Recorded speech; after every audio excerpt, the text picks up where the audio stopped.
अस्सलामुअलैकुम, very good morning to all of you. मैं हूँ आपके साथ Nabiha Ijaz Khan. Welcome to new Pakistan. मैं हूँ अनवार खाबर। नाजरीन, आज 16 दिसंबर है और आज का दिन पाकिस्तान के सीने में लगे दो गहरे जख्मों की याद दिलाता है। ये दिन हमें आज से 51 बरस कबल ढाका के बाजारों और चिटागांग की गलियों की याद भी दिलाता है। ये दिन अपनों को लगे घाव ताज़ा करता है।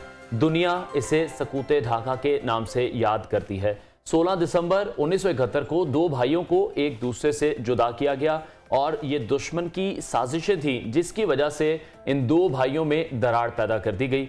नफरतों का बीज थोर का ऐसा कांटा बना जिसने पाकिस्तान से उसका बाजू जुदा कर दिया। अच्छा अनवार, आपने सकूते ढाका के हवाले से आपने तस्करा किया, प्रोग्राम का आगाज किया और स्टार्टिंग में आपने बताया कि दो इवेंट्स आज की तारीख हमें याद करवाती है। एक तो सकूते ढाका और दूसरा जो 16 दिसंबर का दिन है। अगर पाकिस्तान की हिस्ट्री का मैं इसको सयाह तरीन दिन कहूँ तो आई गेस ये बिल्कुल गलत नहीं होगा। अक्सर कभी किसी और चैनल पर या कभी इंटरव्यू के लिए कभी जाना पड़े तो अक्सर कोई पूछता है कि खबरें पढ़ते हुए, न्यूज़ करते हुए कभी आपका दिल भी दहल गया हो। और हम खबरें पढ़ते पढ़ते अनवार हमने बहुत सारी ब्लास्ट कवरेजेस की हैं, हमने बहुत बड़े बड़े इंसिडेंट्स कवर किए हैं, लेकिन समहाउ हमारी ट्रेनिंग इस तरह से हो जाती है कि हम बड़ी बहादुरी से, बड़ा स्ट्रांगली हम वो सारी कवरेजेस करते हैं। बट आई बिलीव कि 16 दिसंबर जब आर्मी पब्लिक स्कूल के बच्चों को शहीद किया गया, दहशतगर्दों ने स्कूल में घुसकर जिस तरह से बच्चों को शहीद किया, आई थिंक ये वो दिन था जब हर सहाफ़ी, हर शख्स, जिस तरह से इंसान ने खबर देखी होगी वो रोया ज़रूर होगा, वो चीखा ज़रूर होगा। चाहे वो, मैं घर पे बैठी देख रही थी जब मैंने ये सारी लाइव कवरेज देखी, टीवी पर खबरें हुई एपीएस का। I was not married that time, मेरे बच्चे नहीं थे, लेकिन वो इंसिडेंट इस तरह, इतना दिलखराश इंसिडेंट, इतना दिलखराश इंसिडेंट कि अभी भी आप बात करते हुए, ये वाक़े को याद करते हुए जिस्म पर एक कपकपी सी तारी हो गई है कि किस तरह दुश्मन ने माओ से उनके लख्ते जिगर छीन लिए। आज से 8 बरस कबल किसी के वहमो गुमान में भी नहीं था कि हंसते मुस्कुराते वालिदैन की जो आंखों के तारे हैं वो यूं मध्यम हो जाएंगे। और उस रोज 6 दहशतगर्द एपीएस घुसे जिन्होंने 150 मासूम बच्चों को अपनी बर्बरियत की भेंट चढ़ाया। और आज भी अनवार इसी हवाले से मुख्तलिफ प्रोग्राम्स का इनेकाद किया जाएगा। मेरे ख्याल से ये दिन हम कभी नहीं भूल सकते, हमें भूलना भी नहीं जाना चाहिए।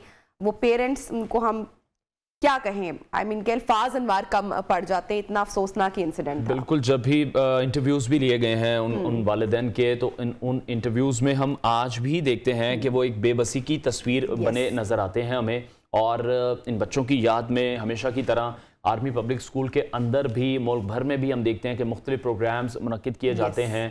और ये प्रोग्राम जो हैं ये हमें याद दिलाते हैं कि जो दहशतगर्दी के खिलाफ हमारी जंग है वो अब हमारी जंग है। और दुश्मन की अगर बात करें तो दुश्मन तो आज भी ताक लगाए बैठा है कि कब उसको मौका मिले और वो दोबारा से कोई इस तरह की हरकत करे। लेकिन हमें बहैसियत एक कौम और पाकिस्तानी शहरी इस दुश्मन का मिलकर सामना भी करना है। अपने जो शोहदा हैं उनकी याद में चिराग भी रोशन करते रहना होगा। ऐसे ही, और उनकी याद में तकरीबात मुनक्किद करते रहना होगा ताकि दुश्मन को ये पैगाम पहुंच सके कि हम आज कुछ भी नहीं भूले हैं, हमें वो सब याद है। और मैं तो यही कहूंगी अनवार कि खुदा किसी दुश्मन को भी ये दिन मत दिखाए जितना तकलीफ दे ये इंसिडेंट रहा। दोनों ये जो वाकयात थे, ये दोनों ही वाकयात बहुत थे। सकूते ढाका की अगर बात की जाए, जिस तरह से हम ये बात करें कि जो दहशतगर्दी का ये वाकया पेश आया था, जितनी बर्बरियत का मुजाहरा किया गया, हम सबको साथ रहना है, हम सबको खड़े रहना है। इसी तरह सकूते ढाका की भी अगर बात करें तो ये सवाल जरूर ज़हन में आता है कि हमने उस वाक़े से भी क्या सीखा है। आज भी हम देखते हैं कि इस तरह की बातें की जाती हैं। बलूचिस्तान की अगर बात करें, वहाँ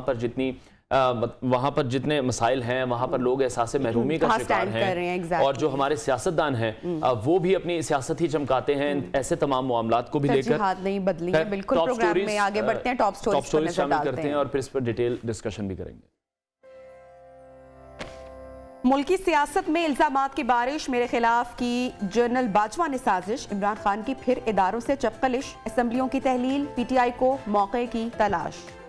ज़राअत चले ना ही सनत, खसारे का शिकार मुल्की मईशत, कम हो गई ज़र की तहसीलात, सस्ता पेट्रोल क्या सस्ती होगी आमदरफ्त। पीएसएल सीजन 8 कौन बनेगा, किस टीम का ताज, जावेद आफरीदी ने क्यों किया खामोश एहतजाज, क्या पेशावर क्रिकेट स्टेडियम रखेगा उम्मीदों की लांच। मेरे देश की पहचान इस मिट्टी का किसान, जब खुश नहीं होगा दहकान तो कैसे खुशहाल होगा पाकिस्तान। गाड़ी है पुरानी, सवारी तो है अपनी, 5 बातें कैसे बनाती हैं गाड़ी को कीमती। इसके अलावा बात करेंगे डिजिटल करेंसी की और आपको सैर कराएंगे लाखों नजरों से ओझल पाकिस्तान की टेक्नोलॉजी और तहकीक के मैदान से भी खबरें आज प्रोग्राम का हिस्सा भी होंगी। सेगमेंट 1 सबसे पहले शामिल करेंगे और हमेशा की तरह हम बात करेंगे चेयरमैन तहरीक इंसाफ इमरान खान के हवाले से, जहां पर उनके खिलाफ हम देख रहे हैं कि कानूनी कार्रवाई के जो इम्कानात हैं वो आए रोज बढ़ते जा रहे हैं। इस्लामाबाद की सेशन अदालत 9 जनवरी से इमरान खान के खिलाफ तोशाखाना रेफरेंस पर कार्रवाई का आगाज भी करेगी। इस हवाले से उन्हें जाती हैसियत में बिल्कुल तलब किया गया है और इसी तरह जो कागजात नामजदगी है उसमें मुबैना बेटी छुपाने का जो केस है अनवार, वो भी सरे फहरिस्त है और कप्तान के सियासी करियर के लिए कितना खतरनाक हो सकता है ये देखना बाकी है। बल्कि सिर्फ यही नहीं, जो फॉरेन फंडिंग केस की तलवार है वो भी खान साहब पर इस वक्त लटक रही है। कप्तान साहब को नाअहली समेत मजीद कार्रवाई का भी खदशा है, सामना करना पड़ सकता है। तो ये 3 अहम केसेस में सबसे अहम कौन सा हो सकता है, सबसे खतरनाक कौन सा हो सकता है और कौन सा केस इमरान खान की सियासत के लिए खतरे की घंटी बज सकता है, इसका जवाब तो आगे चलकर ही ऑब्वियसली पता चलेगा। लेकिन खान साहब की जो स्टेटमेंट है, मुसलसल वो जो इदारों पर तनकीद कर रहे हैं और जो माजी की एस्टेब्लिशमेंट जो आर्मी चीफ है उन पर एक मरतबा फिर से खान साहब ने सख्त जुमलों का उनके हवाले से इस्तेमाल किया है। क्या कह रहे हैं आइए देखते हैं। तो इमरान खान साहब की स्टेटमेंट आपने सुनी। चेयरमैन तहरीक इंसाफ के पास फौजी क़यादत के खिलाफ इल्जामात तो हैं मगर उनके पास इसके अनवार कोई सबूत मौजूद नहीं और उनके लहजे में जो तलखियां हैं वो बज़ाहिर केसेस से बचने के लिए इदारों पर दबाव बढ़ाने के हरबे के तौर पर उनको देखा जा रहा है। बिल्कुल, पंजाब और खैबर पख्तूनख्वा की असम्बलियों की बात करें तो उनके तहलील होने के मामले पर अभी भी डेडलॉक दिखाई दे रहा है, जिसके बाद तहरीक इंसाफ ने वफाकी असम्बलियों से इस्तीफों के लिए स्पीकर कौमी असम्बली को खत भी लिख दिया है और इस खत में ये कहा जा रहा है कि उनके मेंबरान असेंबली इस्तीफों के लिए पेश होना चाहते हैं। शाह महमूद कुरैशी और फवाद चौधरी इस हवाले से क्या राय रखते हैं वो सुनते हैं। परवेज इलाही साहब इस वक्त जो है उनके पास नंबर पूरा है। गवर्नर साहब तो बेचारे ऐसे ही जो है वो बेगानी शादी में अब्दुल्ला बेगाना। ये असम्बलियाँ तहलील होंगी और 70% पाकिस्तान इलेक्शन की तरफ जाएगा। हमने मिन जुमला अपने इस्तीफे कासिम सूरी साहब उनको पेश कर दिए। कासिम सूरी साहब ने हमसे इस्तीफे रिसीव करने के बाद अपने दफ्तर को अहकामात जारी किए, ये मंजूर कर लिए जाएं। राजा परवेज अहमद साहब ने हुकूमत की ईमा पर गैर कानूनी और आइन से हटकर एक फैसला किया और हमारे इस्तीफों की इम्प्लीमेंटेशन जो है और उनकी मंजूरी है उसमें सिलेक्टिविटी का मुजाहरा किया। असेंबली के फ्लोर पर मैंने पार्टी का फैसला पेश किया कि हम सब MNAs कौमी असेंबली से मुस्तफी हो रहे हैं। इसी हवाले से मजीद बात करेंगे सीनियर तजियाकार फवाद अहमद ने शो में ज्वाइन किया है। फवाद, बहुत शुक्रिया हमें ज्वाइन करने के लिए। आप किस तरह से देख रहे हैं खान साहब के खिलाफ जो 3 केसेस हैं वो अभी चल रहे हैं, 3 केस तैयार कर लिए गए हैं, कौन सा केस आपको लगता है पाकिस्तान तहरीक इंसाफ के चेयरमैन के लिए सबसे ज्यादा खतरनाक हो सकता है? जी बहुत शुक्रिया अनवार। सबसे ज़्यादा ख़तरनाक जो है वो वैसे तो तीनों केस ही ख़तरनाक हैं। नंगी तलवारें के जब इस मुल्क के अंदर मियां नवाज शरीफ को बच्चे से तनख्वाह ना लेने के जुर्म में निकाला जा सकता है। देखें वो मामला उसकी ज़रा टेक्निकलिटी को समझने की ज़रूरत है। उसके अंदर ये जो है वो प्ली इख्तियार की गई थी, ये जो है वो जवाज़ तराशा गया था कि मियां नवाज शरीफ ने अपने बेटे से तनख्वाह लेनी थी, उनके पास रिसीवेबल था ये पैसा लेकिन उन्होंने शो नहीं किया, लिहाजा वो सादिक और अमीन नहीं रहे। इमरान खान का मामला भी यही है कि इमरान खान साहब ने तोशा खाना से बहुत सारी चीज़ें खरीदने के बाद एक तो हमें बताया गया कि तोशा खाना को उन्होंने 50% के ऊपर जो है वो कन्वर्ट कर दिया है कि 50% पैसे देने के बाद आप किसी चीज़ को ले सकते हैं, लेकिन उन्होंने जितनी चीज़ें खरीदी वो सारी 20% के ऊपर खरीदी। कानून उन्होंने जो बनाया वो दूसरों के लिए बनाया। तो खान साहब ने खरीदने के बाद वो चीजें बेची और बेचने के बाद उसको टैक्स रिटर्न के अंदर दुरुस्त तौर पर दुरुस्त मौके के ऊपर जो है वो डिक्लेयर नहीं किया, लिहाजा खान साहब जो है वो सादिक और अमीन कह रहे। ये है बुनियादी तौर पर केस।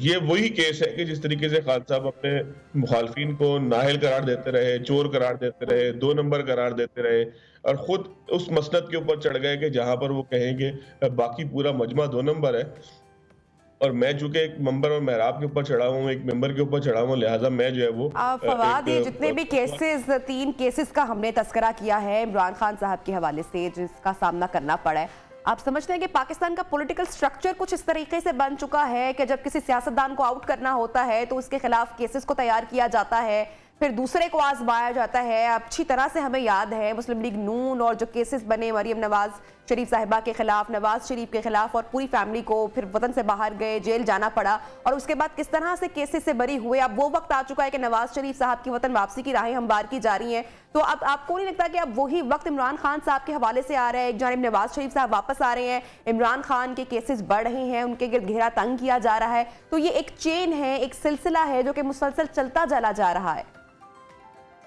देखिए जी, पाकिस्तान की सियासत की बदकिस्मती ये है कि यहाँ पर हमेशा चीज़ों को, हमेशा मामलात को, हमेशा कानूनी चीज़ों को सियासत के लिए इस्तेमाल किया गया है।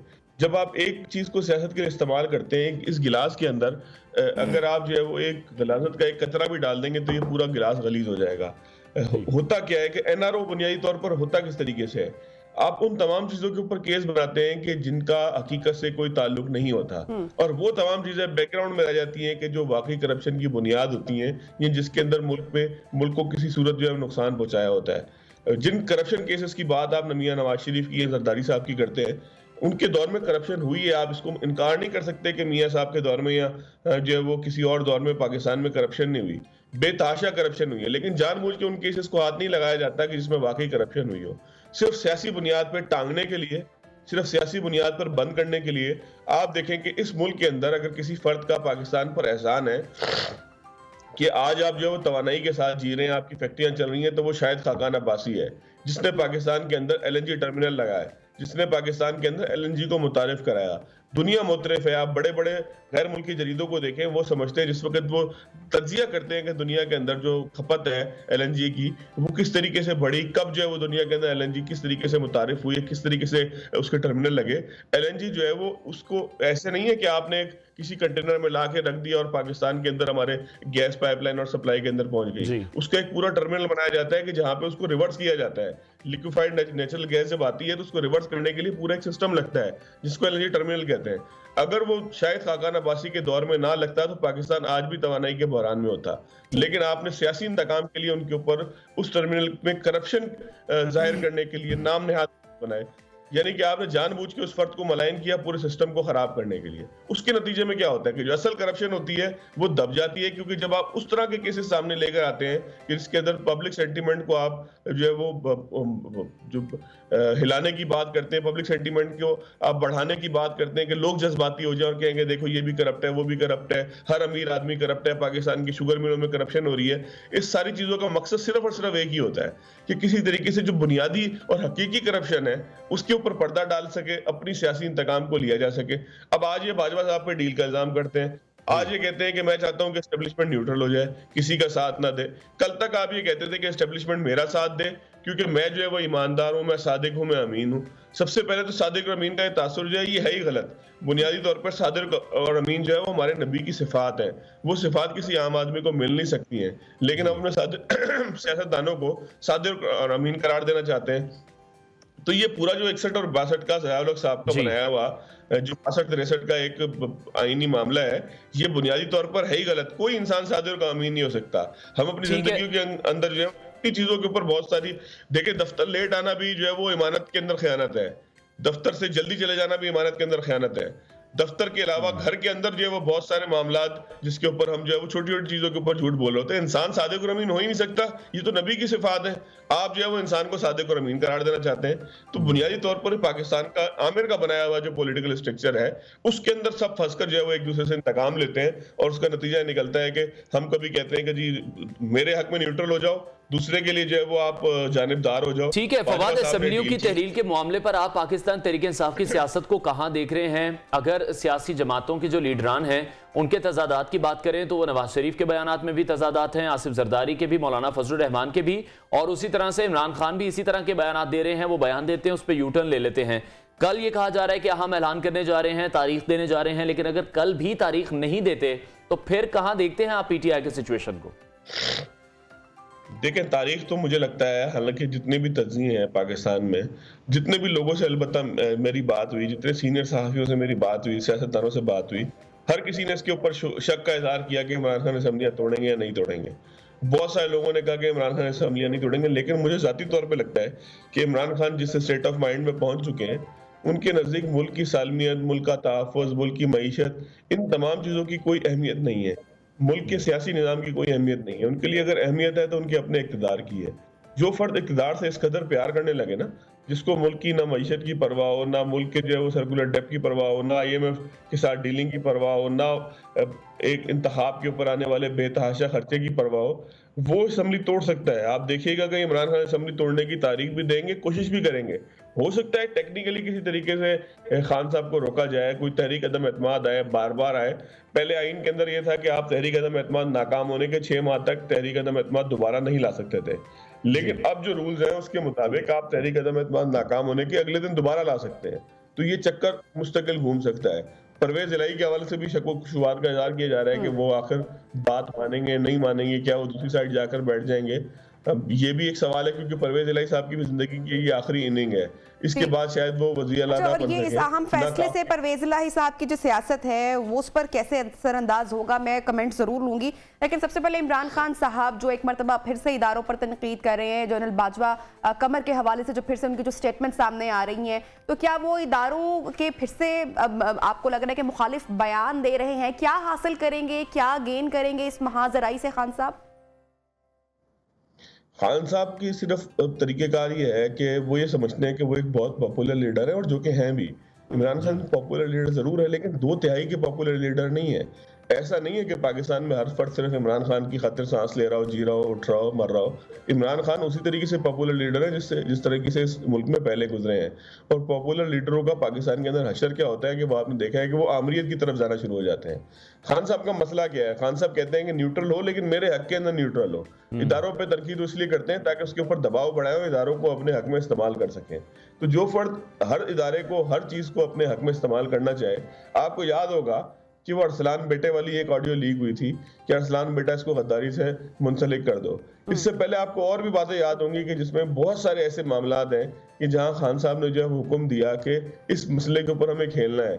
यानी कि अब आप देखें कि मुल्क की खारजा पॉलिसी का एक इंतहाई अहम नुक्ता है कि किसी मुल्क के ऊपर, किसी बड़े सुपर पावर मुल्क के ऊपर आप एक इल्जाम लगा रहे हैं कि वो आपकी हुकूमत का तख्ता उलटने का सबब बन रहा है, और आप कह रहे हैं कि इस मसले के ऊपर हमें खेलना है। यानी कि आपने मुल्क की खारजा पॉलिसी से खेलना है, जहां इमरान साहब की लेकिन फवाद, क्या आपको ऐसा लगता है जिस तरह से इमरान खान तनकीद कर रहे हैं इदारों पे, साबिक आर्मी चीफ पर, तो एस्टेब्लिशमेंट के लिए न्यूट्रल रहना मुश्किल नहीं हो जाएगा? देखिए जी, एस्टेब्लिशमेंट ने एक फैसला किया है कि उन्होंने न्यूट्रल रहना है। अब इस फैसले को मुनस्सिर किया जाता है हालात के ऊपर। अगर आप किसी को मुस्तकिल तंग करेंगे तो जाहिर है कि आगे से रिटेलिएशन तो होगी। ये तो नहीं हो सकता ना कि आप हाजिर सर्विस के जर्नलों को और जो है वो उनके ऑफिसर्स को केसेस में मुंसलिक करने की, नथी करने की कोशिश करें, उनके ऊपर कत्ल के इल्जाम लगाएं। आप ऐसे साबित करें जैसे खुद ही खान साहब ने अच्छा हुआ बता दिया कि नेटफ्लिक्स के ऊपर देखें कितनी चीजें हैं। इससे पता लगता है कि खान साहब जो इल्जामात लगाते हैं वो भी नेटफ्लिक्स की मुख्तलिफ सीरीज और मुख्तलिफ सीरियल्स देख के लगाते हैं। खान साहब कहते हैं कि जी एक कंट्रोल रूम था, वहां पर जो है वो एक साहब बैठे हुए थे, वो मेरे पे हमले की जो ठीक है। बहुत शुक्रिया फवाद अहमद, आप हमारे साथ इन कॉन्वर्सेशन के तज्जिया सामने रख रहे थे। और अभी अनवार जो खान साहब हैं वो एक मतलब फिर से इदारों पर भी तनकीद करते हुए दिखाई दे रहे हैं, और खासकर जो भी स्ट्रैटेजी अपनाई गई है सियासी, महज इसको बयानबाजी कहें या वाकई पाकिस्तान तहरीक इंसाफ ऐसा करने जा रही है, जो स्पीकर के नाम खत लिखा गया और PTI में इमरान जो है वो स्पीकर के सामने पेश होंगे, इस्तीफा आया होगा या नहीं होगा, या महज हिकमत अमली है? बिल्कुल, जो 3 केसेस तैयार हैं, अब देखना यह है कि कौन सा केस चेयरमैन तहरीक इंसाफ के लिए भी ज्यादा खतरनाक साबित हो सकता है। बहरहाल प्रोग्राम में बढ़ते हैं ब्रेक के बाद, और ब्रेक के बाद कुछ बात करेंगे एक खुशखबरी जो आवाम को मिली है। पेट्रोल में अनवार जरा कमी हो गई है, तो डिटेल तबसरा तज्जिया करना इस पर भी बनता है। Stay with us.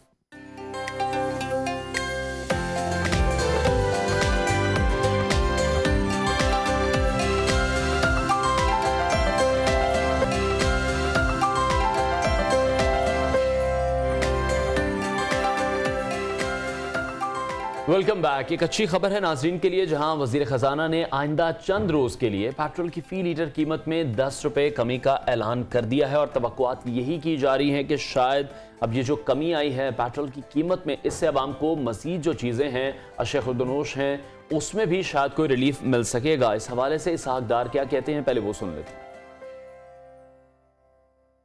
डीजल की कीमत जो इस वक्त 235 रुपए 30 पैसे है, 227 रुपए 80 पैसे नई कीमत मुकर्रर हुई है। केरोसिन ऑयल या मिट्टी का तेल, इसकी कीमत आज 181 रुपये 83 है। इसमें 10 रुपये की कमी करके 171 रुपये 83 की जा रही है। और लाइट डीजल ऑयल जो कि आज 179 रुपये जिसकी कीमत है, इसको 10 रुपये की कमी करके फी लीटर 169 रुपये की जा रही है। इस पूरे क्वार्टर में यानी 1 अक्टूबर से लेके आज तक जो हमने अभी कीमतें अनाउंस की हैं, उसमें टोटल कमी जो की गई है इन 3 महीनों में, पेट्रोल में हमने 1 अक्टूबर को 12 रुपये 63 से की थी। फिर आज हमने उसमें जो मजीद कमी की है, उसमें 22 रुपये 63 की कमी से। तो इसहाक डार साहब की स्टेटमेंट आपने सुनी, और अनवार आपने भी जब खबर शेयर करते हुए लफ्ज़ बोला ना शायद आवाम को रिलीफ मिले, तो नाजरीन जो ये लफ्ज़ शायद है ना, ये बड़ा दुख देने वाला है, बड़ा तकलीफ दे ये वर्ड है, क्योंकि इसमें कुछ चीजें वाज़ेह नहीं होती हैं। उसकी रीजन है, जब भी ये पेट्रोल की कीमतें बढ़ती हैं, चीजों के रेट्स फौरन बढ़ा दिए जाते हैं, लेकिन जब कम होती है चंद दिनों के लिए खुशखबरी है, चंद दिनों के लिए कहा गया है। और अगर देखें तो बाकी जो ओवरऑल एक महंगाई है, जो आवाम का जो बेसिक एनवार वो पूरा नहीं हो रहा। बहरहाल बहुत सारे सवालात हैं। शायद की तशरीह के लिए डॉक्टर शाहिद हसन सिद्दीकी से बात कर लेते हैं हम कि वो इस पर क्या एनालिसिस देंगे। डॉक्टर साहब, आप किस तरह से देख रहे हैं जो रिलीफ अभी गवर्नमेंट ने दिया है, ये इतना कारगर होगा? जितनी महंगाई बढ़ चुकी है, जितने मसले मसाइल बढ़ गए हैं, बेरोजगारी जितनी ज्यादा है। बहुत शुक्रिया आपका। ये बज़ाहिर ये बात खुशाइन नज़र आती है कि पेट्रोलियम मसनूआत की कीमतों में कमी का ऐलान किया गया है, लेकिन ये नहीं भूलना चाहिए कि इस वक्त IMF का प्रोग्राम खटाई में पड़ा हुआ है, और IMF से जो हमने मुआहदे किए हुए हैं पहले से, उसके तहत पेट्रोलियम लेवी को 750 अरब रुपए हमें वसूल करने हैं 30 जून तक, जो अभी तक प्रोपोर्शनलिटी नहीं किए गए, और उस पर GST की शक्ति बहुत कम है। तो ये जो मामलात IMF के साथ चल रहे हैं, ताखीर हो रही है, जिससे मईशत पर तबाहकुन असरात पड़ रहे हैं। अब नज़र यही आ रहा है कि जब ये मामला तय होंगे तो एक मिनी बजट आएगा जिसमें आवाम पर बड़े पैमाने पर टैक्सेस लगाए जाएंगे, और पेट्रोलियम मसनूआत की कीमतों में इजाफा इसलिए होगा कि पेट्रोलियम लेवी में इजाफा किया जाएगा, और GST हम पेट्रोलियम मसनूआत पर कुछ कम है, शायद IMF ये कहेगा इसको भी 17% कर दें। मगर जो चीज़ बिल्कुल वाज़ेह है कि आलमी मंडी में जो कीमतों में कमी हुई थी, रूस यूक्रेन की जंग है, दूसरी वजूहात हैं, उसका पूरा फायदा आज भी आवाम को मुंतकिल नहीं किया।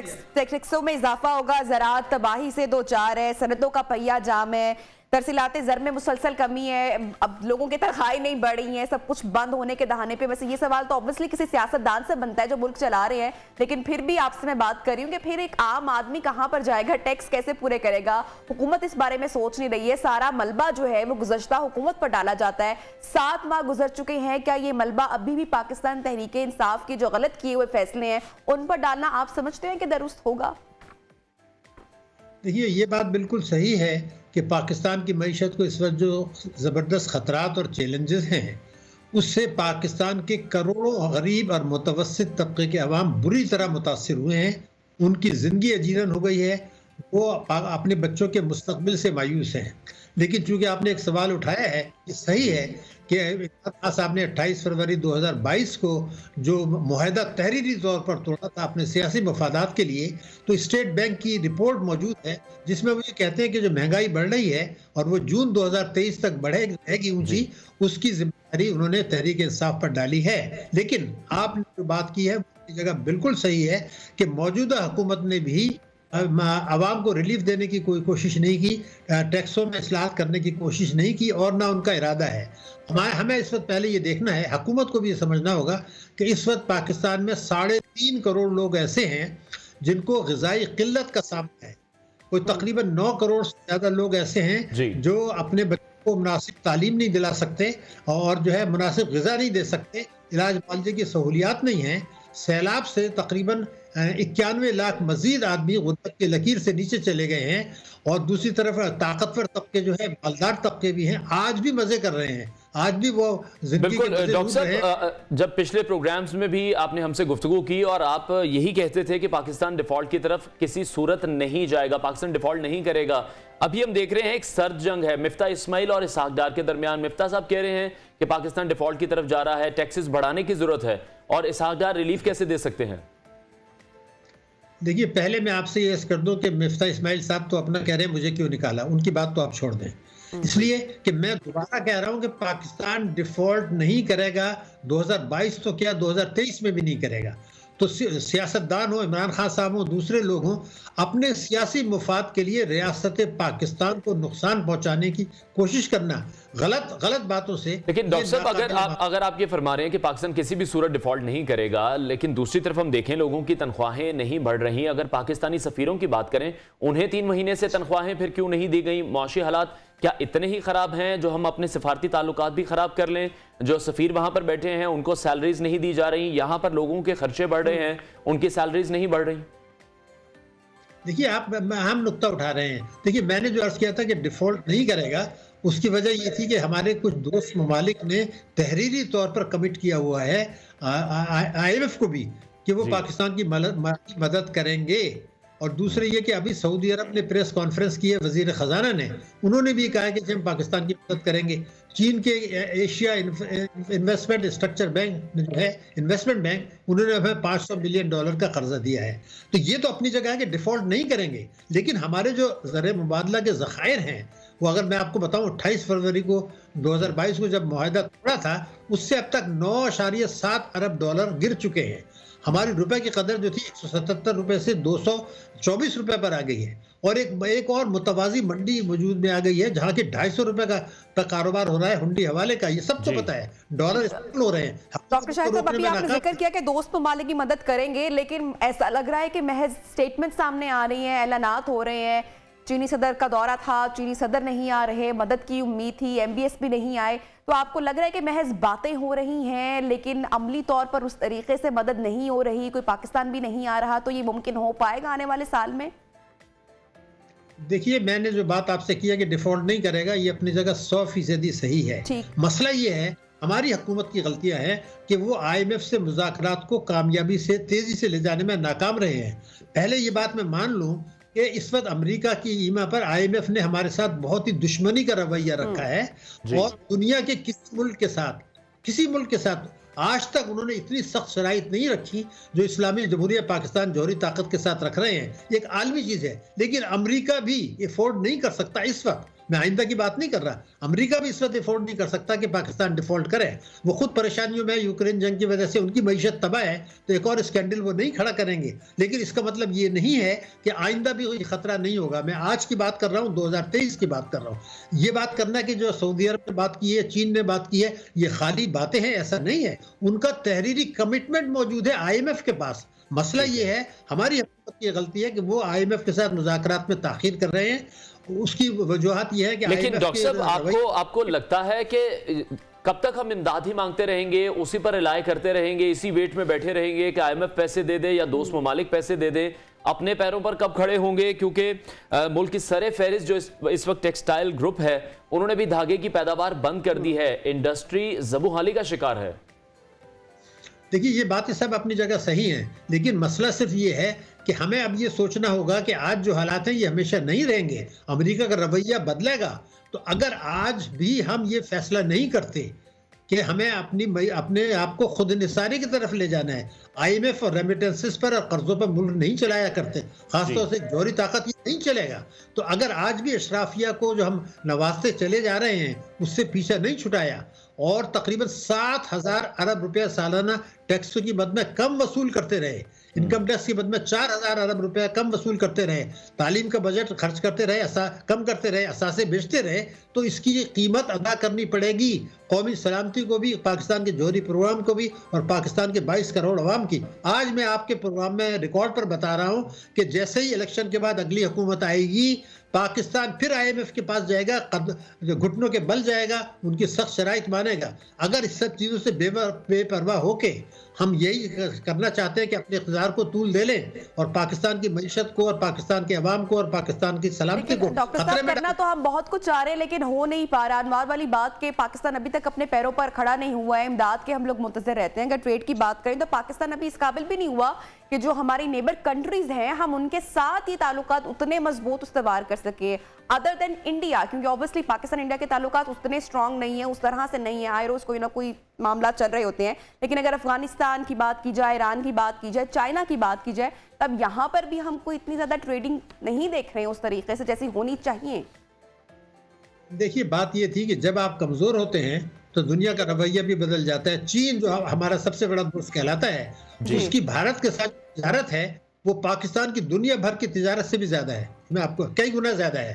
तो असल चीज ये नहीं है जो आपने नुक्ता उठाया है, अगर उसी पर कंसंट्रेट करें कि जब पाकिस्तान के पास अल्लाह ताला ने वसाइल दिए हैं, सलाहियतें दी हैं, लोग दिए हैं जिनके पास सलाहियत है, मादनी वसाइल हैं, दूसरे ज़खायर हैं, अगर हम उनसे इसलिए फ़ायदा नहीं उठाते कि हमारे पास इसलिए पैसे नहीं है क्योंकि हम ताकतवर तबकों को नवाज रहे हैं और मीडिया, इलेक्ट्रॉनिक मीडिया इस बात में नाकाम रहा है, वो सियासी झगड़ों को उछाल रहा है, आवाम को ये नहीं बता रहा कि खुदारा पाकिस्तान के वसाइल को समझें। पाकिस्तान वो मुल्क है जिसकी अगर सही तरीके से चलते हमारी आज GDP 1500 अरब होती, 400 अरब से कम नहीं होती। तो हमने कभी कोशिश नहीं की और आवाम को एजुकेट नहीं किया गया।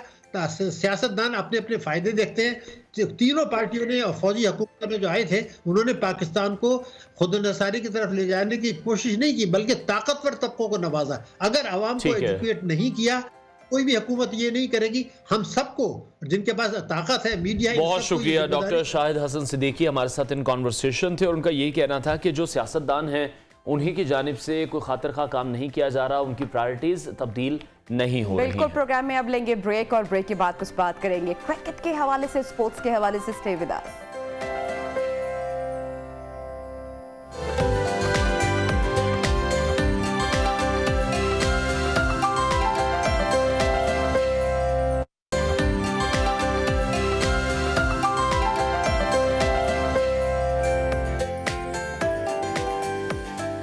Welcome back, good morning once again. और कुछ बात करते हैं पाकिस्तान क्रिकेट के हवाले से और जो सीरीज चल रही है उसके हवाले से, और PSL का भी बड़ा मार्का आने वाला है। ड्राफ्टिंग कल नाजरीन मुकम्मल करेगी, लेकिन जो पाकिस्तान क्रिकेट टीम है वो इस वक्त काफ़ी परेशानियों का शिकार दिखाई दे रही है। मुतादिद खिलाड़ियों के जख्मी होने से मुतासिर होने वाली पाकिस्तान क्रिकेट टीम को तारीख में पहली बार टेस्ट सीरीज में वाइट वॉश के खतरे का सामना करना पड़ा है। अच्छा, जहां पर मेजबान टीम बहुत ही पुरजोश अंदाज में दिखाई दी इंग्लैंड के साथ। कराची में तीसरा और आखिरी मैच अब खेलना है। मेजबान टीम की क़यादत बाबर आजम ऑब्वियसली कर रहे हैं, जिन पर बड़ी उनकी कप्तानी पर तनकीद भी हो रही है, जबकि जो इंग्लैंड की टीम है वो इस वक्त भरपूर अनवार फॉर्म में नजर आ रही है। और जिस तरह से हम शुरू से ही बात कर रहे हैं कि वो बहुत एग्रेसिव खेल रहे हैं, जारहाना मिजाज के साथ खेल रहे हैं। गुज़श्ता 9 में से 8 टेस्ट मैचेस वो जीत चुके हैं, तो उनका जो विनिंग इस टाइम रेट है वो बहुत बढ़ चुका है। इंग्लैंड ने 3 टेस्ट मैचेस की सीरीज के पहले मैच में भी मेजबान पाकिस्तान को 47 रन, जबकि दूसरे 74 रन से, जबकि दूसरे मैच में 26 रन से शिकस्त देकर सीरीज अपने नाम भी कर ली थी।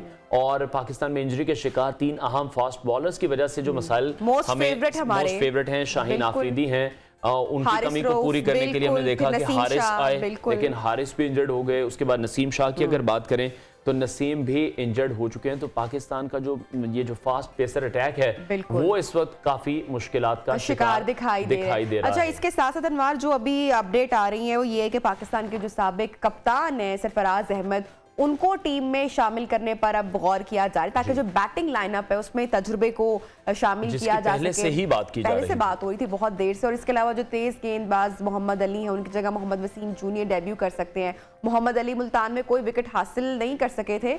इंग्लैंड की टीम बरे-सगीर में सिर्फ श्रीलंका के खिलाफ अनवार 2018 में 3-0 से क्लीन स्विप उसने की है। पाकिस्तान में होने वाली सीरीज तो जो तमाम मैचेस वो ग्रीन शर्ट्स कभी नहीं हारा, लेकिन इस बार लग रहा है कि हिस्ट्री ही बन चुकी है। बिल्कुल। और अभी बात कर लेते हैं PSL की, जहां कराची में PSL सीजन 8 की ड्राफ्टिंग भी मुकम्मल की जा चुकी है। लेकिन इस तकरीब में हम देख रहे हैं कि पेशावर ज़ल्मी के जो ऑनर हैं जावेद आफरीदी, उन्होंने शिरकत नहीं की है। गुज़श्ता दिनों मीडिया से गुफ्तगू में पाकिस्तान क्रिकेट बोर्ड के चेयरमैन रमीज राजा और सीईओ जो हैं फैसल हसनैन, उनकी जानिब से इशारा दिया गया था कि शहर और सूबे खैबर पख्तूनख्वा की सिक्योरिटी सूरत हाल से जो गैर मुल्की क्रिकेटर्स हैं वो मुतमईन नहीं हैं, वो एग्री नहीं कर रहे और वो वहां पर नहीं खेलना चाहते। और इसी सिचुएशन में पेशावर में भी ये जो बात की गई थी, बहुत ज्यादा रिएक्शन आया है, क्योंकि वहां के शहरी भी ये चाहते हैं कि पेशावर में भी वो मैचेस देखें। पिंडी में होते हैं, मुल्तान में, कराची में, लाहौर में, लेकिन कुछ सिक्योरिटी रीजंस हैं जो इंटरनेशनल प्लेयर्स हैं वो एग्री नहीं करते वहां पर खेलने। PSL स्टार्ट होगा तो अनवार ये भी देखना है कि जो ये फैसला है जावेद अफरीदी साहब का, ये कितना दुरुस्त है। रीजंस भी ऑफ कोर्स सब सामने आ रही हैं, कुछ हम भी शेयर कर रही हैं। तो PSL का सीजन पीक सीजन होने वाला है इन पाकिस्तान क्रिकेट के हवाले से। तो नाज़रीन, ड्राफ्टिंग का जो अमल है वो मुकम्मल हो चुका है और पाकिस्तान बड़े बड़े नाम आने के लिए तैयार बड़े नाम आने शुरू होने वाले हैं। लेकिन नबीहा, जिस तरह से सिक्योरिटी की हम बात कर रहे हैं, पेशावर में भी शायद यकीनी तौर पर मैच हो सकता है। जब हम देखते हैं लाहौर में, पिंडी में या कराची में मैच होता है, किस तरह से सड़कों को बंद किया जाता है, एक है वो बड़ा जबरदस्त प्रोटोकॉल होता है, पुलिस अफसरान मौजूद होते हैं, सिक्योरिटी बड़ी स्ट्रॉन्ग सिक्योरिटी होती है। ब्रेक लेते हैं। शाहिद खान अफरीदी नहीं होंगे इस PSL में, कामरान अकमल भी नहीं होंगे, तो इस हवाले से भी जो है वो कुछ जो हमारे साबिक क्रिकेटर्स हैं उनकी भी कुछ रिजर्वेशन सामने आ रही हैं। बहरहाल प्रोग्राम में हेडलाइंस के बाद आपको ज्वाइन करेंगे।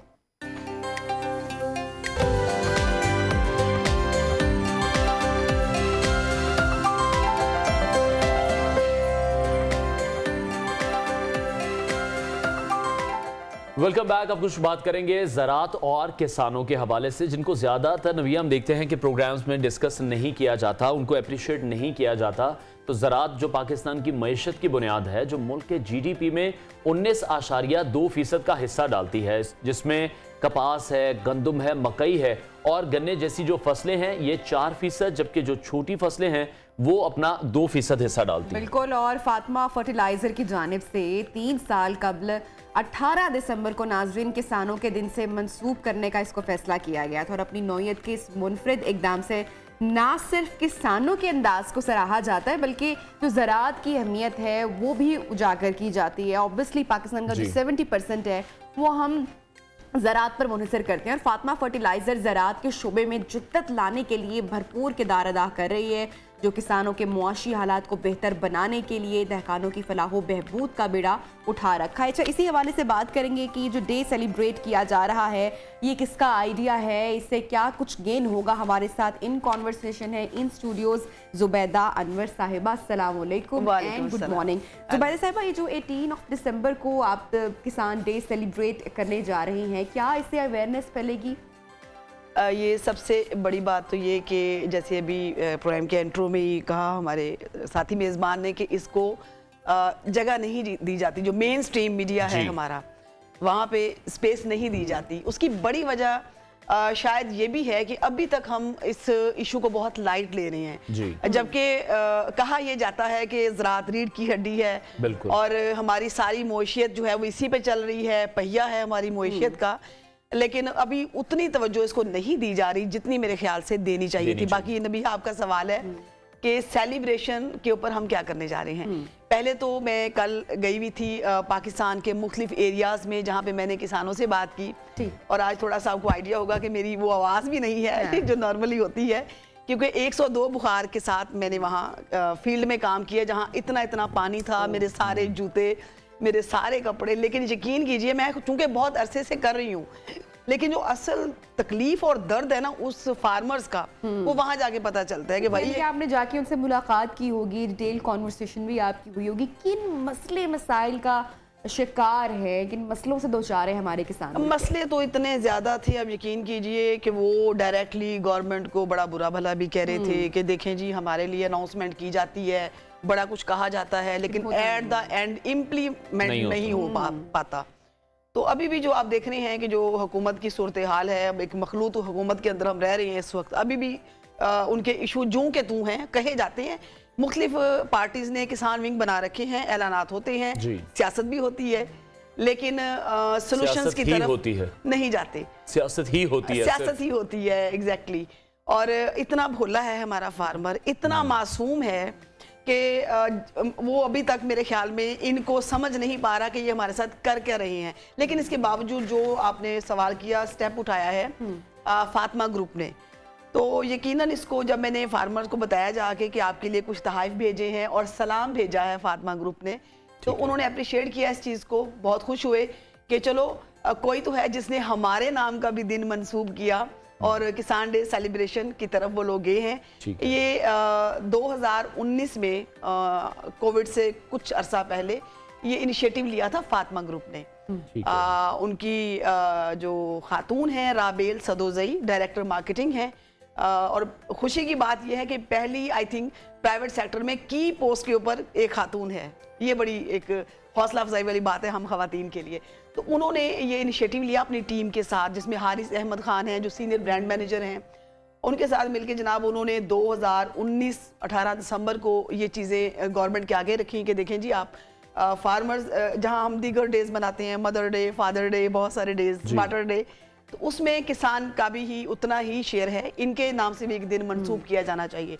अच्छी बात है कि गवर्नमेंट ने इसके ऊपर अप्रूवल दी। जुबैदा जी, अब जिस तरह से 18 दिसंबर को ये दिन सेलिब्रेट होगा, तो क्या सिर्फ सेलिब्रेट किया जाएगा या इस हवाले से कोई अवेयरनेस भी पहुंचाई जाएगी जो किसानों को चैलेंजेस दरपेश हैं, जो उनके मसले मसाइल हैं, उस हवाले से भी बात की जाएगी, उन मसलों को आगे भी पहुंचाया जाएगा?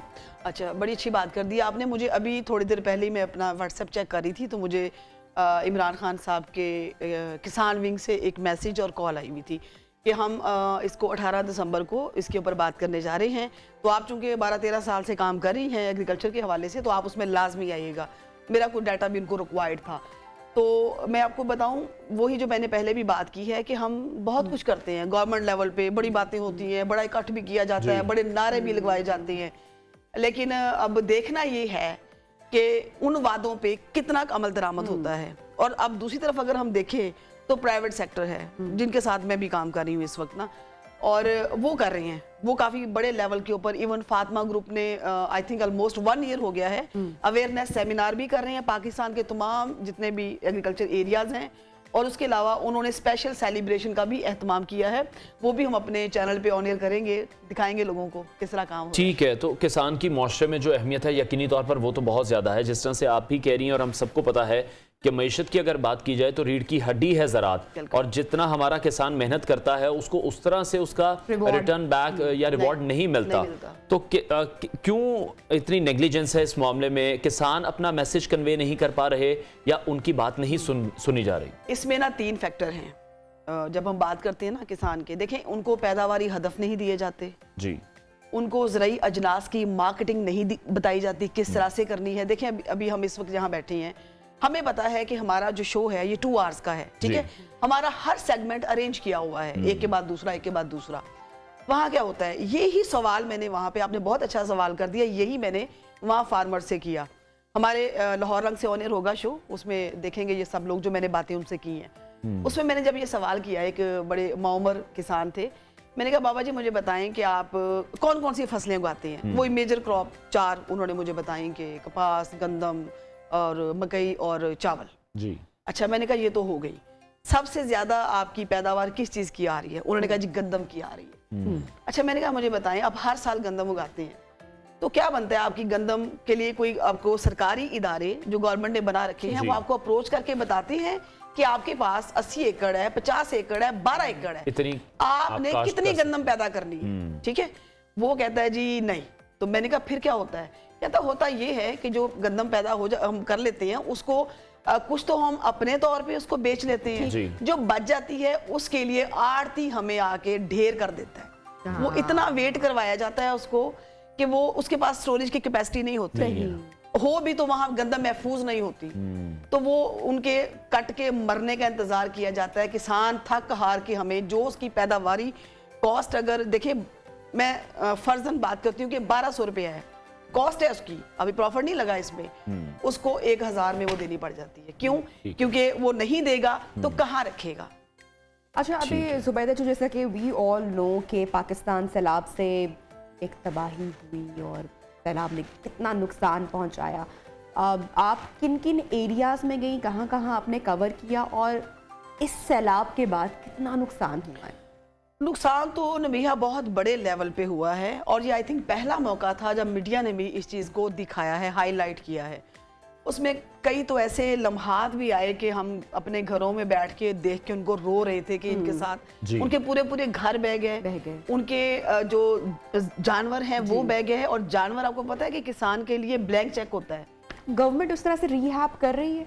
कहा तो बहुत कुछ गया, लेकिन फार्मर, डेयरी फार्मर उस तरह से सेटिस्फाइड नहीं है। जो उसकी रिक्वायरमेंट थी वो ये थी कि हमें जानवर प्रोवाइड किए जाएं, हमें चारे में और हमें जो उनकी ग़िज़ाई ज़रूरियात हैं उसमें सब्सिडी दी जाए ताकि हम इसको रिहेबल कर सकें। लेकिन फिर इतनी मुश्किलात में आप क्या समझती हैं किसान की खुशहाली फिर किस तरह से मुमकिन है? एग्जैक्टली, बिल्कुल। किसान की खुशहाली इस तरह से मुमकिन है कि जो गवर्नमेंट के इदारे हैं वो डायरेक्टली उनको अप्रोच करें। देखिए, वो भी ये भी गिला भी कर रहे थे, ये देखो जी यहाँ से जो वोट लेकर जाता है वो दोबारा शक्ल नहीं दिखाता। तो जो पाकिस्तान के गवर्नमेंट के जो ज़राई इदारे हैं इनको डायरेक्टली अप्रोच करना होगा, उनका पूरा डाटा फीड करना होगा, और एक एक फार्मर रजिस्टर्ड होना चाहिए, चाहे वो 10 एकड़ का मालिक है। उनको डायरेक्टली अप्रोच करके ये उनको सजेशंस दें, उनको बताएं, तजावीज़ दें ताकि बेहतरी आ सके। अच्छा जुबैदा, जिस तरह से प्राइवेट सेक्टर्स की बात की, फातिमा फर्टिलाइजर्स की बात की, मैं कहती हूँ बाहर से भी लोग आते हैं, वो भी डॉक्यूमेंट्रीज करते हैं। पाकिस्तान का 70% हम बड़े फ़ख्र से कहते हैं कि वो ज़राअत पर मुनहसर है। तो फिर क्या वो वजूहात हैं, वो फैक्ट्स हैं कि गवर्नमेंट की तवज्जो नहीं है, या ऐलानात होते हैं इम्प्लीमेंट नहीं होता? क्यों इम्प्लीमेंट नहीं होता? इम्प्लीमेंट की बड़ी वजह जो मुझे लगती है ना, वो ये लगती है कि हमारा फार्मर को भी अपनी बात शायद ऐवानों तक पहुंचानी नहीं आती। वो कहते हैं कि हमसे वोट के लिए जब नुमाइंदे आते हैं, हम उनके आगे अपनी तजावीज़ रखते हैं, अपनी दरख्वास्तें रखते हैं कि भाई हमारे इलाके में नहरी पानी नहीं है, नहरी पानी नहीं है, हमें नकली बीज, नकली खाद का सामना है। माफियाज हर फील्ड में होते हैं। तो जहाँ कुछ कंपनीज अच्छा काम कर रही हैं, वहाँ पे ऐसी कंपनीज भी हैं जो माफिया है, जो नकली खादें दे के लूट रही हैं किसानों को। अच्छा, उसका अनफॉर्चुनेटली रिजल्ट तब आता है जब फसल उनकी दरमियान में आके उनको बताती है कि ये आपके साथ धोखा हो गया है। ठीक है, आई थिंक इसके ऊपर भी गवर्नमेंट को देखना चाहिए। जो इवेंट आप बता रही हैं 18 दिसंबर को फिर से होने जा रहा है, चौथा इवेंट होगा, जिस तरह से 2019 में ये शुरू हुआ। हाँ जी, हाँ जी। आप किस तरह से देख रही हैं, कितना इम्पैक्ट रख रहा है अब ये इवेंट? किसानों को इससे अब तक क्या फायदा मिल सका है, और मजीद आने वाले दिनों में उनके लिए ये जो प्लेटफॉर्म अब एक बनाया गया है, जो उनके लिए डेडिकेट कर दिया गया है, कितना फायदा पहुंचा सकता है? उसमें जितनी कमी गवर्नमेंट की तरफ से रह गई थी ना, मुझे लगता है शायद वो जैसे फातिमा ग्रुप और दीगर इदारे हैं उनके थ्रू पूरी हो रही है। ठीक है। इनका जो इज्तिमा है वो कम से कम 700 किसानों को इनवाइट किया है इन्होंने अपने प्लांट पे। ठीक है। और 700 फार्मर्स का मतलब है कि आगे जितना भी उनका क्राइटेरिया है वहाँ सब जगहों पर उनका मैसेज जाएगा। असल मकसद अवेयरनेस है, वो बताएंगे आपने अपनी ज़मीनों को इस्तेमाल कैसे करना है, आप कौन सी फसलें काश्त करेंगे तो आपको बेनिफिट मिल सकता है। नए तरीकाकार भी नए तरीकाकार उनके बहुत ज़्यादा इसमें ज़राई सेमिनार भी हैं मालूमाती, तो आई थिंक बहुत ज़्यादा मुस्तफीद होगा किसान। जुबैदा साहिबा, क्या आप समझती हैं ज़राई अजनास की जो बेहतरीन मार्केटिंग है उसका क्या सही तरीक़ाकार है? उस तरह से हो रहा है या क्या होना चाहिए? बिल्कुल हो सकता है। देखिए, जिस तरह से हम दीगर शोबाजात की मार्केटिंग का अगर जायज़ा लें तो हमें पता होता है जी, वो उनको पैदावारी हदफ दे दिए गए, उनको बता दिया गया कि आपने किस तरह से इसको लेके आगे चलना है। लेकिन ज़राई अजनास की मार्केटिंग का बेहतरीन तरीका यही है कि हर फार्मर्स तक ये मैसेज पहुंचे कि आपने जो अगला टारगेट है 2023 में, जो फसलें आपकी 4 पैदा कर रही हैं, 5 कर रही हैं, आपने इतने एकड़ से ज़्यादा फलां फसल नहीं बोनी, क्योंकि वो उसको अगर बीज बोएगा वहाँ पर तो उसकी ज़ाहिर वो पैदावार उसी हिसाब से आएगी। तो उनको पता है कि गवर्नमेंट हमसे सिर्फ इतना खरीद सकती है, बाकी हमारा ज़ाया जाना है, तो बेहतर है वो उतनी ही पैदा करे। तो इसमें सबसे बेहतर तो गवर्नमेंट के ज़राई इदारे हैं, वो इनिशिएटिव लें, वो बताएं पैदावारी हदफ, तो तभी कोई बेहतर हो सकता है। तो किसानों के लिए अभी जो ये प्लान्स बनाए जा रहे हैं, इवेंट किया जा रहा है, एक डे उनका सेलिब्रेट किया जा रहा है, वो इस दिन को किस तरह से ले रहे हैं? जो सजेशंस उन्हें दी जा रही हैं, आपको लग रहा है कि वो भी उसको एब्जॉर्ब कर पा रहे हैं? क्योंकि शायद ये कहना मुनासिब नहीं होगा, लेकिन एक पढ़ा लिखा जो तबका है वो इस शोबे से उस तरह से वाबस्ता नहीं है। एक किसान उतना पढ़ा लिखा नहीं है जितना शायद उसको होना चाहिए आज के दौर में। अच्छा, देखिए, बहुत सारी एप्लीकेशन आ चुकी हैं, आप और मैं, हम सब यूज़ कर रहे हैं जी, मुस्तफ़ीद भी हो रहे हैं। बैंकिंग की ऐप हैं, दीगर हैं। मुझे बताइए, क्या एग्रीकल्चर के ऊपर ऐप्स नहीं बन सकती? वो फार्मर्स, आजकल कोई ऐसा बंदा नहीं है जिसके पास एंड्रॉयड मोबाइल ना हो। ठीक है, अच्छा चले, किसान पढ़ा लिखा नहीं है लेकिन उसके बच्चे इतने पढ़े लिखे हैं कि वो यूज़ कर सकते हैं।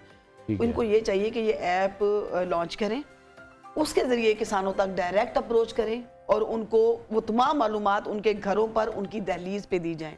जहाँ तक आपने जिक्र किया फातिमा ग्रुप का, जी, तो ये पहला उनका इवेंट है जो फार्मर्स बेस्ड है, जिसको मैं हमारा अपना चैनल न्यू टीवी लाहौर रंग नई बात उसका मीडिया पार्टनर भी है, जी, तो मैं उसको चूंकि पहली दफ़ा कवर करने जा रही हूँ, तो अब अगले किसी शो में यकीनन मैं बहुत अच्छी खबरें आपसे शेयर कर पाऊंगी। ठीक है। और कि किस तरह से। हमने तो बारह यही देखा है कि किसान सड़कों पर ही जब आते हैं तभी उनके मुतालबात माने जाते हैं। मॉल रोड पर पंजाब असेंबली के सामने हमेशा से अपनी सब्जियां लेकर वो पहुंच जाते हैं, सड़क पर बिखेर देते हैं। एहतजाज करने का उनका अपना एक तरीक़ाकार है, लेकिन तब ही उनकी बात सुनी जाती है। इस तरह के प्लेटफॉर्म्स के थ्रू उनकी बात शायद आगे तक नहीं पहुंच रही, गवर्नमेंट उस पर अमल नहीं कर रही।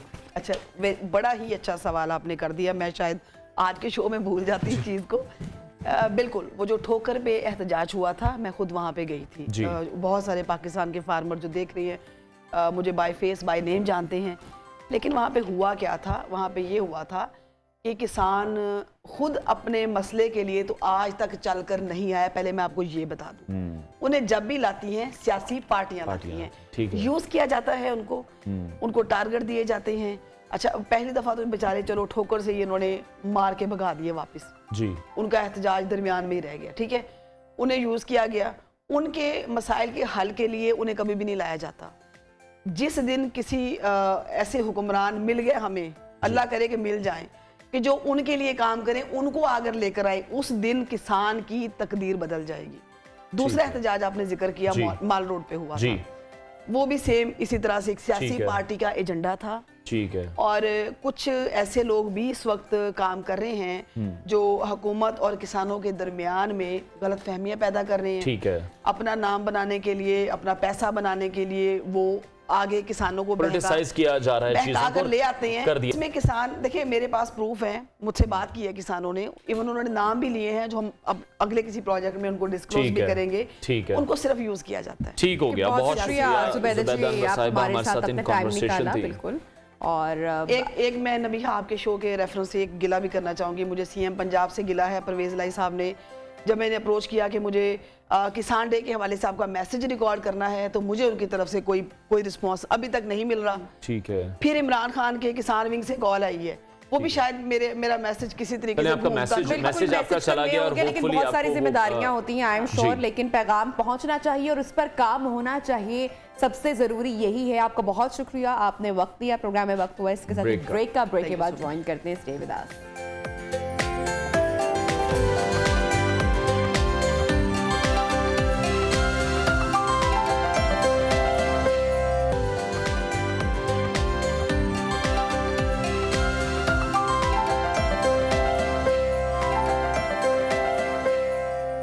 Welcome back and good morning once again. तो अनवार, हर इंसान का ख्वाब होता है कि उसके पास अच्छा घर हो और अच्छी सवारी हो और अपनी सवारी हो, लेकिन जिस तरह से हम एवरी डे आपके साथ जो मुल्की मईशत और जो महंगाई की बातें करते हैं, लोगों के लिए तो अनवार इस वक्त बेसिक पूरा करना, बच्चों की स्कूलिंग पूरा करना, खाने पीने की अशिया जो शाय नोश है, रोटी सालन अफोर्ड करना अनवार इतना मुश्किल हो चुका है। तो ऐसे में अपनी सवारी, ऑब्वियसली अगर हम गाड़ियों की कीमतों की बात करें तो वो बहुत ज्यादा बढ़ चुकी हैं, आसमान से बातें कर रही हैं। और जिस तरह से नबिया आपने भी बात की, अपनी गाड़ी होना हर किसी का ख्वाब है, लोगों का शौक भी है।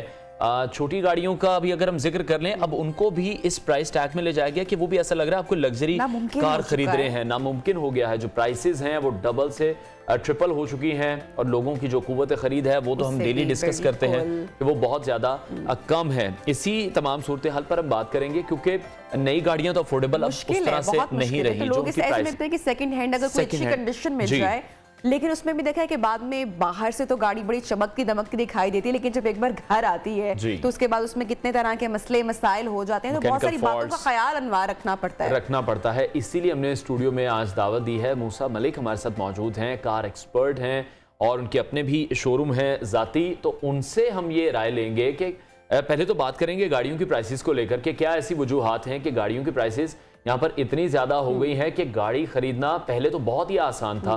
बैक इन 2010 और 5 जिस तरह से बैंक्स की जानिब से गाड़ियां दी गई, लाहौर की सड़कों पर हमने देखा कि गाड़ियों की तादाद दुगनी से 3 गुना 4 गुना तक पहुंच गई। मूसा, वेलकम टू द शो। कैसे हैं आप? और ये बताइएगा कि जो गाड़ियों की प्राइसेस में इंक्रीज आप देख रहे हैं, सबसे बड़ी वजह ज़ाहिरी तौर पर डॉलर भी है, लेकिन बाकी जो रिस्ट्रिक्शन भी हम पर कुछ ऐड की गई हैं इंपोर्ट के मामले में, कितनी मुश्किल आ रही है अब इस कारोबार में? जी, अस्सलाम वालेकुम, क्या हाल है आपके? ठीक ठाक? मैं बिल्कुल ठीक। एक्चुअली मसला ये था कि बैक इन 2010 जो है, आप ये देख सकते हैं गाड़ियों की तादाद बहुत ज़्यादा हुई थी, बैंक लीज गाड़ियाँ बहुत ज़्यादा आ रही थी, लोगों की अप्रोच थी गाड़ियों पर। अब पहले तो एक ढंडोरा पीटा जा रहा था कि जी डॉलर महंगा हो रहा है, डॉलर महंगा हो रहा है, डॉलर सस्ता होने के बावजूद भी गाड़ियों पे कोई फर्क नहीं पड़ा। मजीद अभी रिसेंटली टोयोटा ने अपना 2.5-3 लाख रुपया मजीद अपग्रेड किया है। तो कहने का मकसद ये है कि ये जो मोनोपोली है वो सिर्फ डीलर्स हजरात की तरफ से ही हो रही है। आया इस पे कोई फर्क नहीं है डॉलर से लेकर, अगर आप डॉलर देखें पहले तो ठीक है बढ़ रहा था, अब वो दोबारा नीचे आया तब भी कोई फर्क नहीं पड़ा। फिर दूसरी तरफ जो हमारी गाड़ियों की अप्रोच इसलिए भी बाहर जाती जा रही है, जैसे जैसे नई गाड़ी महंगी हो रही है, पुरानी गाड़ी पता नहीं क्यों लोगों का एक अलमिया बन गया, पुरानी गाड़ी क्यों महंगी होगी। इनवाइस जो है वो गाड़ी नई की महंगी हो रही है, पुरानी गाड़ियों पे थोड़ा सा लोगों को देने दो ताकि वो उस तक अप्रोच तो रहे ना उनकी।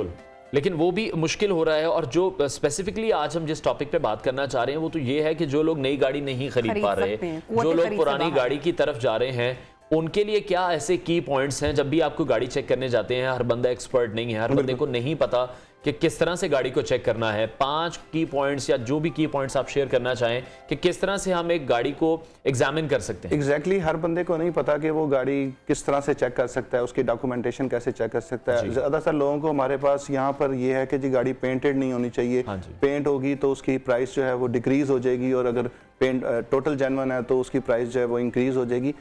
एक्चुअली इसको देखने के लिए अब काफी सारी चीजें जो है वो आ गई, जिस तरह OLX जो है वो कार चेक करता है, पार्कफील्ड कार इंस्पेक्शन करता है, और 3-4 कंपनीज हैं।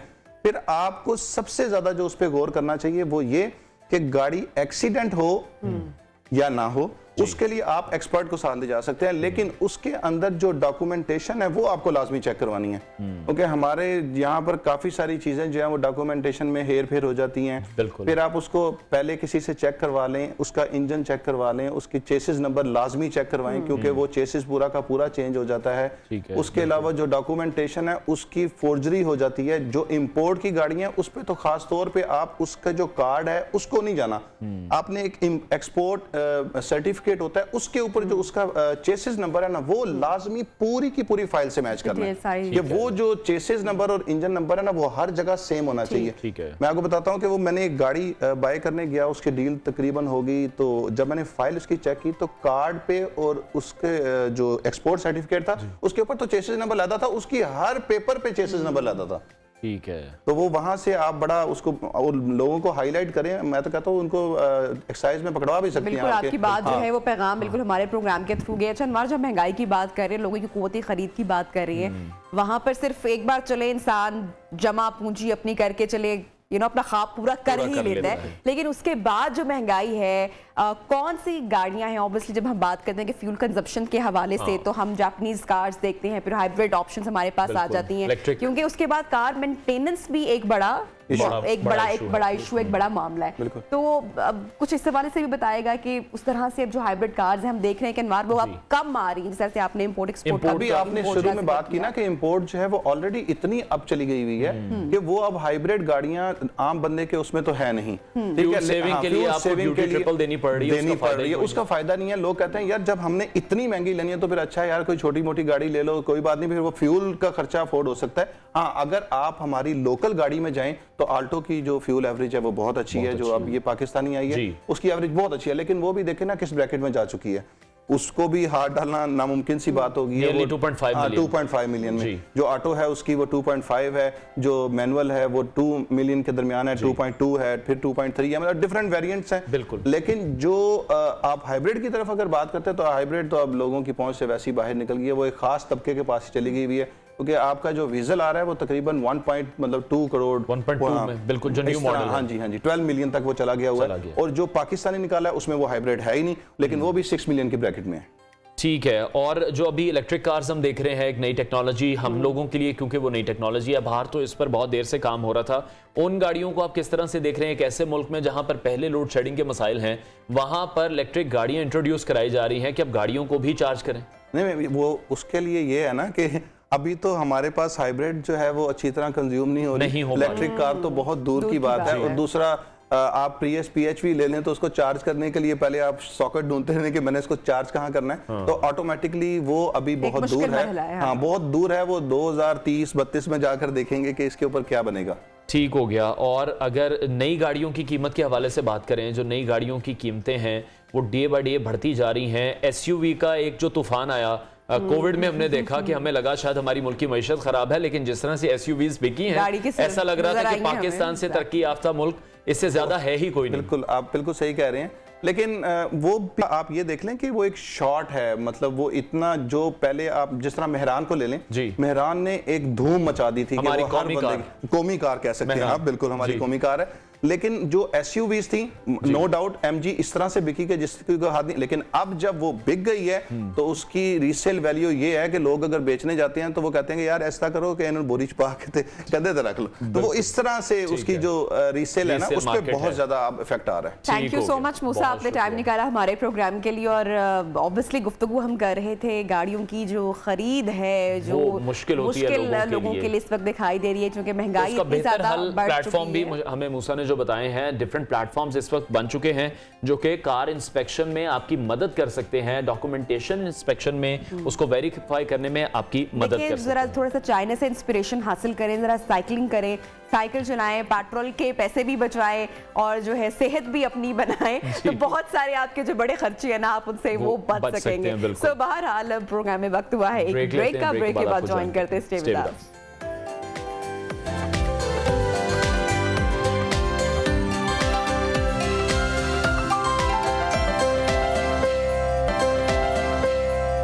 अरब से ज्यादा फॉलोअर्स के साथ नौजवानों में मकबूल तरीन ऐप में शुमार होने वाली ऐप टिकटॉक आए रोज तनकीद की जद में रहती है। भारत ने टिकटॉक को मुल्क की दफा, सालमियत और अमन आमा के लिए खतरा करार देते हुए 2020 में बंद कर दिया था। पाकिस्तान, इंडोनेशिया, बांग्लादेश ने टिकटॉक पर नशर होने वाले मवाद को अपने कल्चर और अखलाकियात से मुतसादिम पाया और इस ऐप पर पाबंदियां लगाई। बल्कि पाकिस्तान में 4 बार ये ऐप बैन हुई, मगर बाद में टिकटॉक की मैनेजमेंट की जानिब से अपने मवाद को रेगुलेट करने की यकीन दहानी पर इन तीनों ममालिक में ये बैन हटा दिए गए।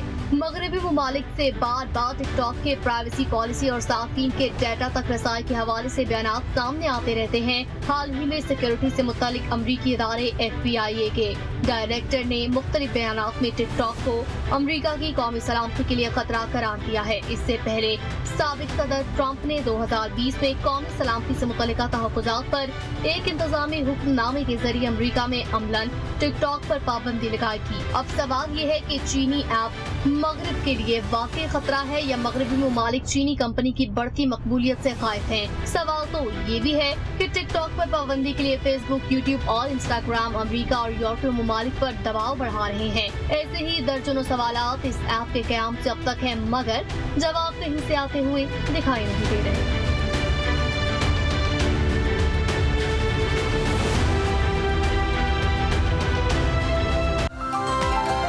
तो नाज़रीन, वीडियो स्ट्रीमिंग की ये एप्लीकेशन टिकटॉक अब अमेरिका को खटकने लगी है अनवार। और इससे पहले कुछ दिन पहले एक आर्टिकल हम पढ़ रहे थे, शेयर भी किया था अपने नाज़रीन के साथ फैक्ट्स कि जो टिकटॉक है उसने यूट्यूब को भी पीछे छोड़ दिया था और आगे वहां पर जो हमारी नौजवान नस्ल है टिकटॉक यूजर हैं। लेकिन अब जो है ये कहा जा रहा है अमरीकी खुफिया इदारों की जानिब से कि इसको अमरीकी मुफादात के लिए खतरा करार दिया जा रहा है। प्रोग्राम में आगे बढ़ते हैं और अब कुछ बात करेंगे अनवार क्रिप्टो करेंसी के हवाले से। चंद हजार रुपए की नाज़रीन सरमायाकारी करें और लाखों रुपए कमाएं। सोशल मीडिया पर दर्जनों इस हवाले से वेबसाइट, और जब डाउनफॉल आए तब गवाएं भी, ये भी बताना जरूरी है, क्योंकि जिस तरह का डाउनफॉल हम देख रहे हैं बिटकॉइन में, क्रिप्टो करेंसीज में, तो बहुत सा डाउनफॉल भी आया है, लोगों को नुकसान भी बहुत ज्यादा हुआ है। बहुत बड़ी तादाद में लोगों ने अनवार हमने देखा कि ऑनलाइन कारोबार में क्रिप्टो करेंसी में सरमायाकारी इन्होंने की और बहुत लोगों ने पैसा इन्वेस्ट भी किया। तो इस ऑनलाइन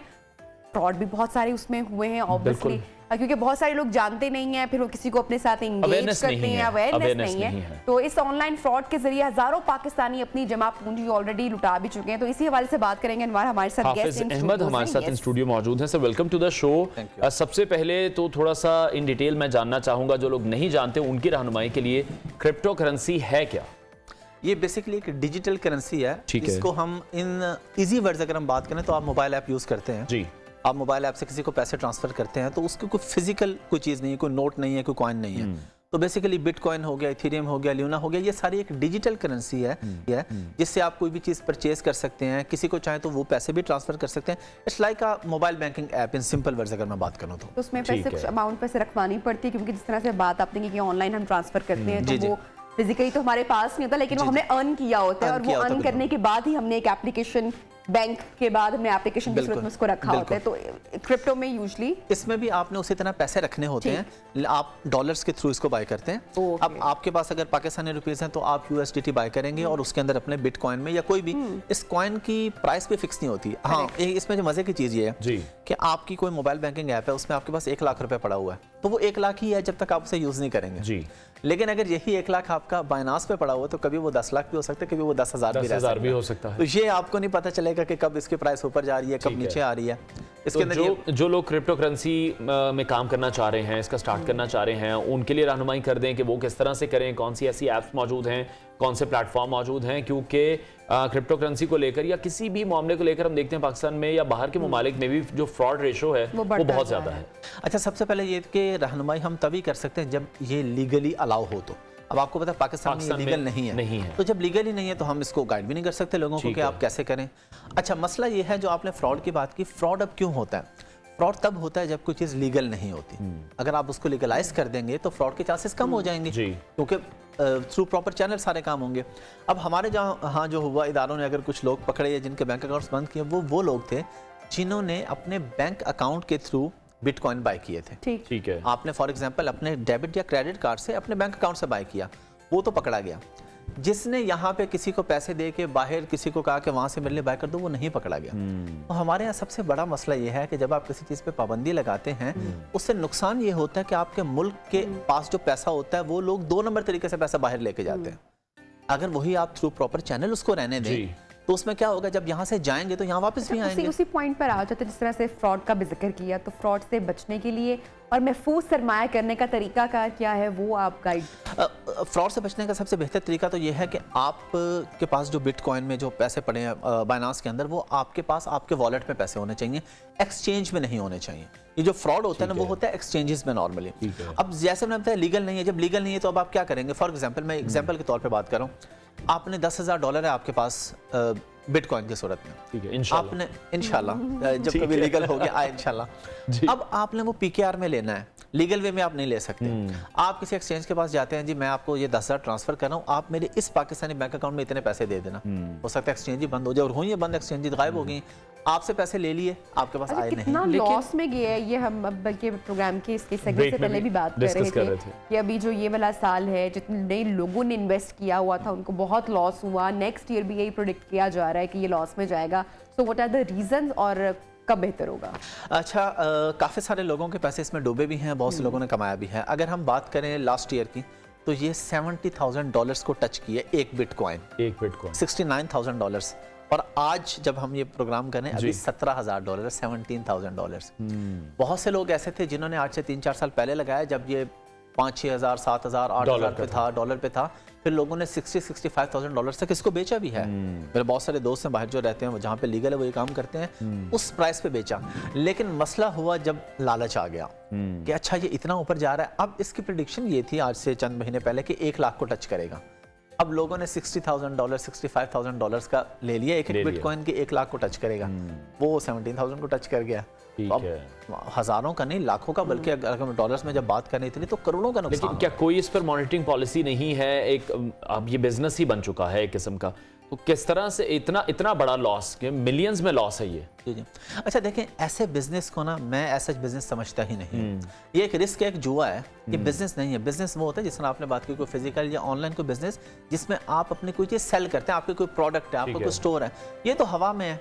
कभी हो सकता है बहुत ऊपर चला जाएगा, कभी बहुत नीचे आ जाएगा। ये उस तरह का, अगर आप ये समझें कि आप कोई इनकम स्ट्रीम अपना बनाना चाह रहे हैं और आप समझें कि आप इसको क्रिप्टो में बना लें, तो ये इनकम स्ट्रीम नहीं है। ठीक है, ये है कि आपके पास एक्स्ट्रा अमाउंट कोई पड़ी है, आप लगा के भूल जाए, इन्वेस्ट कर दें, हो सकता है 2-4 साल आप कह रहे हैं पाकिस्तान में इलीगल है, लेकिन पाकिस्तान में भी इस पर काम किया जा रहा है, फ्रॉड भी हो रहा है। तो सबसे पहले तो बात यह है कि जो लोग काम कर रहे हैं वो ही इलीगल काम कर रहे हैं, उनके साथ अगर फ्रॉड हो जाता है, वो कहीं कंप्लेन लेकर जाते हैं, तो पहला एक्शन तो उनके खिलाफ ही होना चाहिए। तो यही तो मसला है ना, वो कंप्लेन लेके जाते ही नहीं है बेचारे, लीगल वे में वो कंप्लेन लेके ही नहीं जाते, क्योंकि हाँ एक सूरत में फ्रॉड से जो लोग मतलब जिनके रिलेटिव्स हैं कोई, वो इस तरह कर लेते हैं कि आपका कोई भाई है, बहन है, कोई कजन है, बाहर यूके में, यूएसए में रहते हैं जी, वो काम कर रहे हैं, अब वहां पे लीगल है, इन्वेस्टमेंट इनकी है, चले उनको अगर कोई मसला होगा वहां पे फिर होता भी नहीं है, फ्रॉड होता भी नहीं है, तो फ्रॉड यहाँ पे। लेकिन इन चीज़ों को मेरा ख्याल है, कोई भी चीज़ें, टेक्नोलॉजी का दौर है, आर्टिफिशियल इंटेलिजेंस का दौर आ रहा है, हमें अब चाहिए चीज़ों को हम समझें और उसको लीगलाइज करने की कोशिश करें। ठीक है, यानी पॉजिटिव वे में जो भी उसका रास्ता है। पाबंदी लगाना किसी भी मसले का हल नहीं है। और डिजिटल करेंसी की जो बाइंग है उसमें एहतियात बहुत ज्यादा जरूरी है, क्योंकि जो फ्रॉड की खबरें हैं बहुत ज्यादा तादाद में मंजरें आम पर आ रही हैं। लेकिन वही बात कि फिर अगर फ्रॉड हो जाए तो फिर वो कहां पर जाएंगे, तो बेहतर है कि जरा ऐसे कारोबार से भी बचा जाया जा सके जो लीगल नहीं है। तो नाज़रीन, प्रोग्राम का वक्त हो रहा है खात्म, आपसे लेंगे इजाजत और मुलाकात होगी इंशाल्लाह नेक्स्ट वीक होगी। बहुत सारा अपना ख्याल रखिएगा। Happy weekend ahead. अल्लाह हाफिज।